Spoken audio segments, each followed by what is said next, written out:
In May of 2026, the U.S. government released an inflation report that looked like a severe warning siren. Prices had surged by 4.2% over the previous year, hitting a 3-year high. Yet, the Federal Reserve didn't hit the panic button.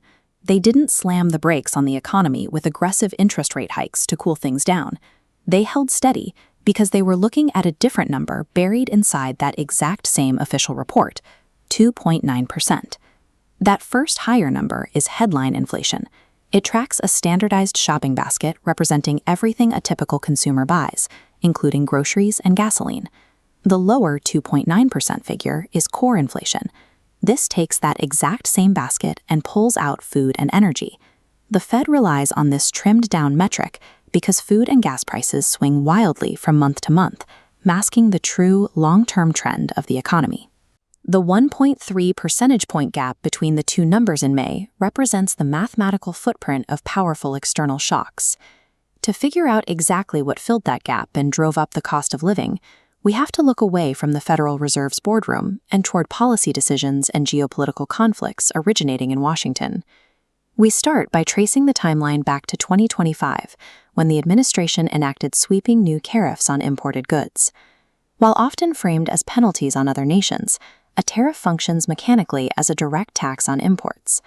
When the global supply chain is disrupted this way, the extra cost of bringing goods across the border is passed straight to the American consumer at checkout. Economists at the Federal Reserve Bank of St. Louis calculated the exact historical impact of these specific trade policies on domestic prices. They found that the 2025 tariffs directly added up to 0.5 percentage point to the overall U.S. price level. With inflation hovering at 2.9%, those tariffs accounted for roughly half of the persistent above-target inflation the economy experienced long after the pandemic ended. In this case, inflation was the direct mathematical consequence of a trade policy signed into law. A few months later, in early 2026, the global economy faced a second shock when the U.S. engaged in a direct military conflict with Iran. The immediate physical consequence of this confrontation was a severe throttling of the Strait of Hormuz, halting one of the planet's most critical transit routes. The Federal Reserve Bank of Cleveland operates a daily nowcasting model that tracks how rapidly geopolitical disruptions shock global markets. This chart maps their data against the conflict's timeline. By May 2026, gasoline prices at the American pump had shot up 40.5% compared to a year earlier.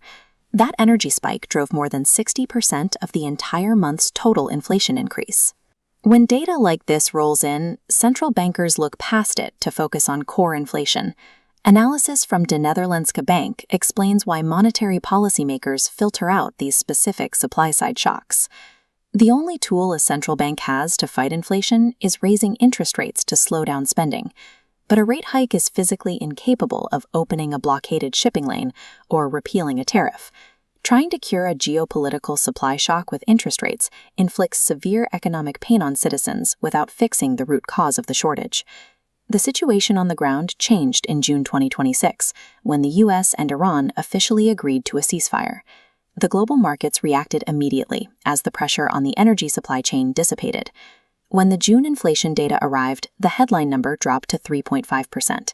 It was the first actual decline in 5 months. The economic relief had a distinct physical cause.